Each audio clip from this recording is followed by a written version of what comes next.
houses, and critics say that's where things get sticky. Cable company repairmen, truck drivers, maid services, and hundreds of other professions that go inside homes and businesses without warrants are now on the government's payroll as citizen snitch spies. But Big Brother doesn't stop there. Children are being indoctrinated inside the public schools nationwide to spy on their parents. You can give information without having to give your name. You guys can get paid for good tips up to $200. The New York Times praised public school programs in the United States and England that are training children to report their parents for eco-crimes, like taking a hot bath or letting the water run while you brush your teeth. All of that violates their carbon footprint credit allotment.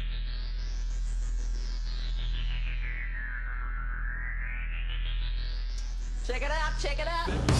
And that's where we come in. We're the carbon cops and we're on the lookout for energy wasters. Our job is to get all Australian households to cut their carbon emissions. So Carbon Cops is a program that looked at energy use in a domestic sense. We went into people's houses and got them to reduce their energy use by 50%. Sadly, the Boy Scouts of America have now contracted with the Department of Homeland Security and are now training more than 20,000 Boy Scouts in anti-terror urban warfare mount training. The federal grants are very specific. The Scouts are trained to carry out seek and destroy missions against disgruntled veterans of the U.S. Armed Forces. Good evening, everyone. Homeland Security is enlisting some unlikely new recruits to fight terrorism and help with other emergencies. The Girl Scouts. Girl Scouts across the country and here in East Tennessee are now taking part. 9-year-old Elise Murphy has already earned a lot of Girl Scout patches. And now, every member of the 3.4 million Girl Scouts of America is now being trained by the Federal Emergency Management Agency to aid and support Homeland Security in disaster and anti-terror operations. One of the things that if you talk to our generals, they are desperate for is a civilian counterpart to our military forces.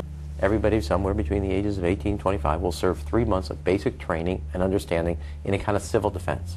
So is this compulsory then? Well, you have to, in the sense, it's a required of everybody, 18 to 25, 3 months, and at some point at that point you do it.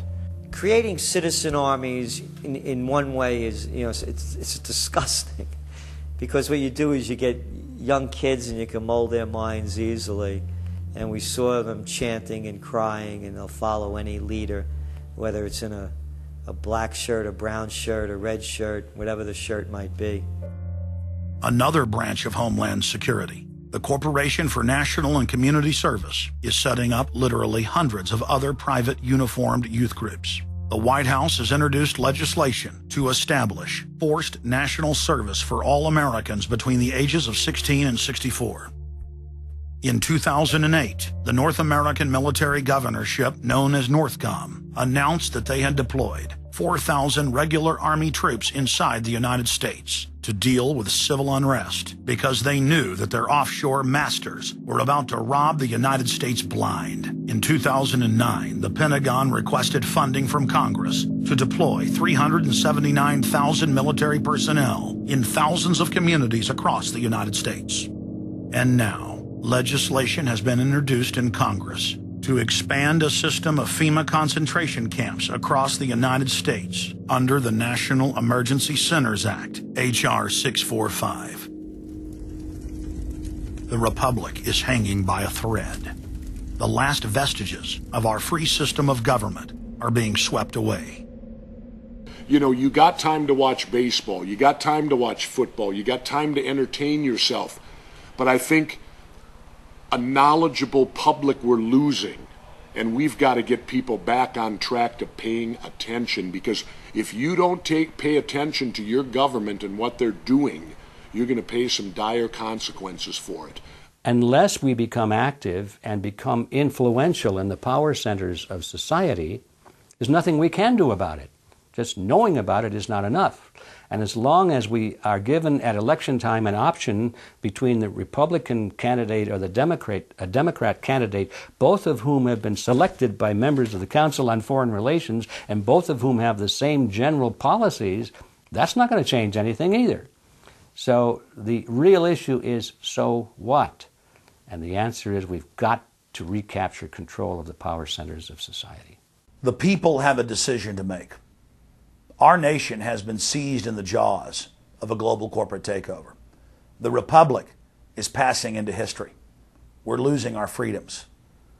And it's up to every man, woman, and child in the United States to decide whether we're going to be fooled by the slick propaganda of the social engineers or whether we're going to restore the republic.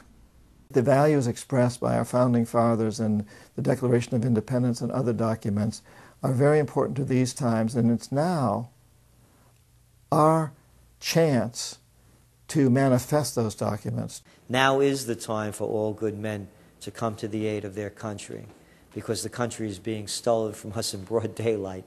Not only stolen metaphorically, but financially as well. The numbers don't lie. The American people, having been educated as to the truth, then have to rise up and demand and get a government that starts serving them. We need a change, and it isn't going to come from Democrats and Republicans. It has to come from the American people. Dissension is the greatest form of patriotism, and I believe that. Because if you don't hold your elected officials' feet to the fire and pay attention, you are going to get bad government. So it's imperative for all of us. It's our job as citizens of this great country to pay attention. This is our last chance to not relive history. Hundreds of nations have fallen to tyranny in the last century alone. America is a prize coveted by the despotic megacorporations that now dominate our planet. If their world government is truly to rise, freedom and the republic for which it stands must fall. Now is the time for all good men and women to come to the aid of their country. One of the greatest events in history is taking place before our very eyes.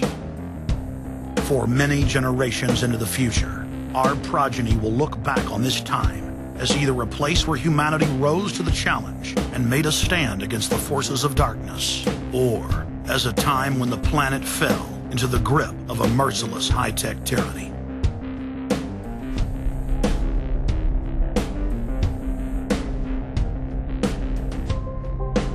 In Part 2 of Fall of the Republic, you will learn the elite's master plan for humanity.